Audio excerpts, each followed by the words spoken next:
তো সে এতই চালাক যে সে একবার হোয়াটসঅ্যাপে ভয়েস দেওয়ার পরে আর তাকে খুঁজে পাওয়া যায় না, এক এক সময় তাকে একই জায়গায় দেখে। তো তার মূলত টার্গেট ছিল যে একটি সে সবসময় ডার্ক ওয়েবসাইটে গিয়ে একটি লিঙ্ক পায়, সেটা হলো হিটম্যান ওয়েব যে লিঙ্ক, সেই লিঙ্কে সে একটা গল্প দেখে।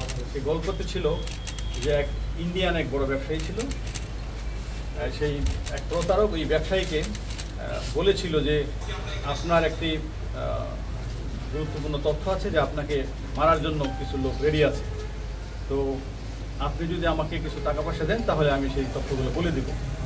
তো সেই ব্যবসায়ী তাকে সেই প্রেক্ষাপটে মানে কৌশলবশত তারা আমাকে হত্যা করতে চায়, সেই তথ্য জানার জন্য তাকে কিছু রুপি দেয়।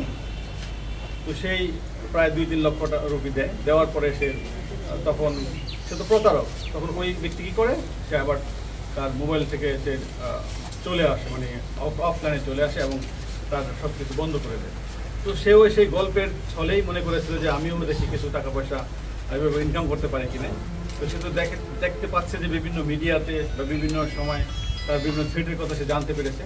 সে মনে করতে ছিল যে আমিও হয়তো এরকম একটি কাজ করলে কিছু টাকা পয়সা ইনকাম করতে পারবো। তো সেই প্রেক্ষাপটেই সে বলতে চেয়েছিল যে আমার কাছে একটা ক্লিং স্কোয়াডের নাম আছে যেটা আমাদের মাননীয় সংসদ সদস্যকে হত্যা করতে চায়। তো সেই প্রেক্ষাপটেই কিন্তু সে একটা নাটক সাজিয়েছিল এবং সেটা আমাদের কাছে স্বীকারও করেছে। তো সে যেটা চেয়েছিল যে মনে করেছিল যে আমাদের মাননীয় সংসদ সদস্য ওকে বলবে যে ঠিক আছে তুমি আমাকে নামগুলো বলো, আমি তোমাকে কিছু পে করবে। যখন দেখলো যে না, সে তো কোনো টাকা পেই করবে না, বরঞ্চ সে আরও মামলা জিডি করার জন্য চেষ্টা করতেছে এবং সোশ্যাল মিডিয়াতে চলে আসছে, সে এই ভয়ে সাথে সাথে সে তার মানে মোবাইল যেটা যে সে সবসময় কথা বলতো সেই মোবাইলটা কিন্তু সে ভেঙে ফেলছে এবং সে অন্য একটি মোবাইল নিয়ে, সেখানে সে কখনোই বাংলাদেশি সিম ইউজ করতো না, সে একটি হোয়াটসঅ্যাপ নাম্বারে কথাও বলতো না। সে হুট করে কী করতো যে একটু ভয়েস মেসেজ দিয়ে সেই মোবাইলটা এয়ারপ্লেন মোডে রেখে দিত। তো তাকে আমরা যখনই আমাদের ওসি মাননীয় সংসদ সদস্যকে তথ্য দিয়েছিল, সে কিন্তু সাথে সাথে জিডি করেছিল এবং আমরা সেই জিডির প্রেক্ষাপটেই কিন্তু ওই দিন রাতেই আমরা তার যে ফ্রেন্ড ছিল তাকে অ্যারেস্ট করে ফেলি।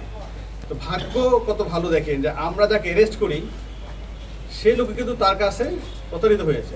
সে তাকে 1,80,000 টাকা দিয়েছিল, বাট পরে জানলাম 1,30,000 টাকা দিয়েছে, 2,30,000 টাকা দিয়েছে। বাট সে যখন তার কাছে টাকাটা নেয় ওই ব্যক্তির কাছ থেকে, তো ওই ব্যক্তি তাকে বিশ্বাস করতে পারতেছিল না। তো বললো আমি আপনাকে কীভাবে টাকা দেবো, আপনি যদি না পাঠান বিদেশ। তখন সে বিরক্ত হয়ে তার যে পার্সোনাল পাসপোর্ট, সে পাসপোর্ট দিয়ে বলছে ঠিক আছে আপনার পাসপোর্টটাই রাখেন, কারণ তার টাকার প্রয়োজন ছিল প্রচুর। সে পাসপোর্ট দিয়ে তার কাছে টাকাটা নিয়ে নেয়। তো আমরা তাকে যে তার বন্ধু তাকে মূলত ধরি তাকে ধরার জন্য। নগদের কাছে সব গ্রাহকই প্রিয়, তাই তো সারা দেশে ক্যাশ আউট চার্জ সবচেয়ে কম। তো ভাগ্য বললো আমরা তার কাছে কিন্তু ওই দিনই পাসপোর্টটা পেয়ে যাই এবং পাসপোর্টে যে এনআইডি ছিল আমরা এনআইডি কপি টপিসব দিয়ে আমরা কিন্তু তার বহির্গমন ওই দিনই কিন্তু বন্ধ করে দিই এবং আমরা সমস্ত জায়গায় ল্যান্ড এবং সিপোর্টে আমরা চিঠি দিয়ে দিই, যার প্রেক্ষাপটে পরে আমরা তাকে ধরার জন্য বিভিন্ন জায়গায় অভিযান চালাই। আমরা প্রথমে জানতে পারি সে আমাদের সেই তথ্য প্রযুক্তির মাধ্যমে যে সে চিটাগাঙে ছিল, আমরা চিটাগাং টিম পাঠাই, পরে দেখে আবার সে ঢাকায় টিম পাঠাই, আমরা একসাথে 3টা টিম পাঠিয়েছিলাম।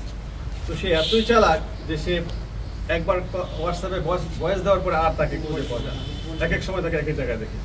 পরে তার মোবাইলে আমরা কিছু বিকাশ করার পরে সে তো অনলাইন গেমলার ছিল, সেই গেমলার তার একটা অ্যাকাউন্ট ছিল। সে কী করতো, ওই যে টাকাটা আমরা পাঠাতাম সে ওই অ্যাকাউন্টসে যোগ করে ফেলতো এবং অনলাইনে যে অটোমেটিক্যালি তার কাছ থেকে বিভিন্ন জায়গায় বিকাশের মাধ্যমে তার অ্যাকাউন্টসে টাকাটা আউট হতো।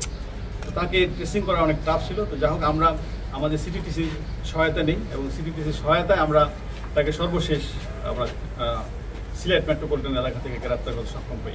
2023 সালে যে মামলা হয়েছে এবং সেই মামলা অ্যারেস্ট হয়েছিল সেটাও প্রতারণার মামলা এবং আরেকটি মামলা এই নবীগঞ্জে হয়েছে, তার বিরুদ্ধে 2টি মামলা আছে, 2টিই প্রতারণার মামলা। অর্থাৎ সে কিন্তু প্রতারণা করেই তার জীবন চালিত করে। এবং আরেকটি জিনিস হলো সে ওমানে গিয়েছিল, বিদেশ থেকে এসে বিভিন্ন জনের কাছ থেকে টাকা পয়সা নিয়ে বিদেশ পাঠাবে বলে সে যখন আরেকটা প্রতারকের কাছে করেছিল তার কাছে সেই প্রতারক আবার কিছু টাকা পয়সা নিয়ে চলে গিয়েছিল, যার প্রেক্ষাপটে সে একসময় ইন্ডিয়াতেও পালিয়ে গিয়েছিল। ইন্ডিয়াতে সে 1 বছর থাকার পরে আবার দেশে এসে আবার সে মনে করেন এই প্রতারণার কাজে ব্যস্ত হয়ে গেছে। স্যার এই মিস ব্যবস্থা নেওয়া এবং আমরা তাকে রিমান্ডে আনবো, রিমান্ডে আনার পরে আরো যদি কিছু থাকে আমরা জিনিসটা কিন্তু খুব সিনসিয়ারলি নিয়ে বাচ্চার জন্য তো সেই রকম বলতে কিভাবে বলতেছে একটা কিলিং স্কোয়াড কিন্তু অন্যরকম জিনিস, সেটা কিন্তু আমরা বুঝি।